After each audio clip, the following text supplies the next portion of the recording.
নমস্কাৰ বন্ধুসকল, স্বাগতম জনাইছোঁ সুৰজ ব্লগছলৈ। আজি মনটো অলপ বেয়া লাগি আছে, খঙো উঠি আছে, কিন্তু কাৰ ওপৰত নাজানো। যিজনে কৰিছে অৱস্থা এটা দেখুৱাম মই আপোনালোকক।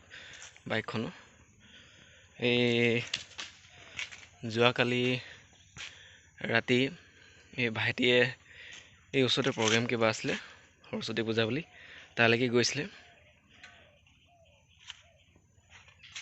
কোনোবাই বাইকখনক কি অৱস্থা কৰি দিছোঁ মই চোৱা।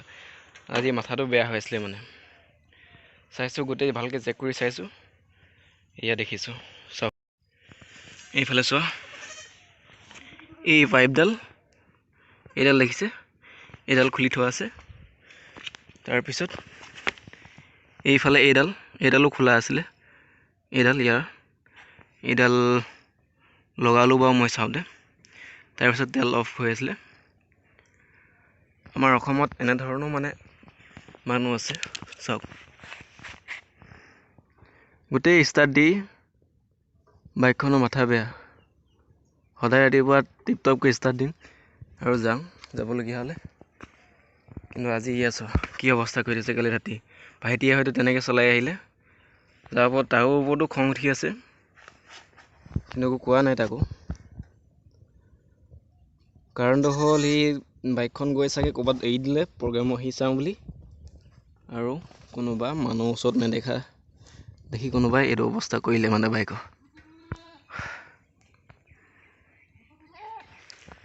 আপোনালোকে কওক, সেইজন কি হ'ব মানে, কেনেধৰণৰ মানসিকতা বা তেওঁৰ চিন্তাধাৰা যিজনে কৰিলে, সেইসকলে কি হ'ব মানে কমেণ্টত জনাব। কেনেধৰণৰ লোক বা কি শ্ৰেণীৰ লোকসকলে এইটো কাম কৰিব পাৰে মানে বাইকৰ প্ৰগ্ৰেমত। তেল যি দেখিছোঁ, তেল হয়তো উলিওৱা নাই, যদিও বেছিকৈ ভৰাইছিলে ভাইটিয়ে, নাজানো তেল উলিয়ালে যদিও।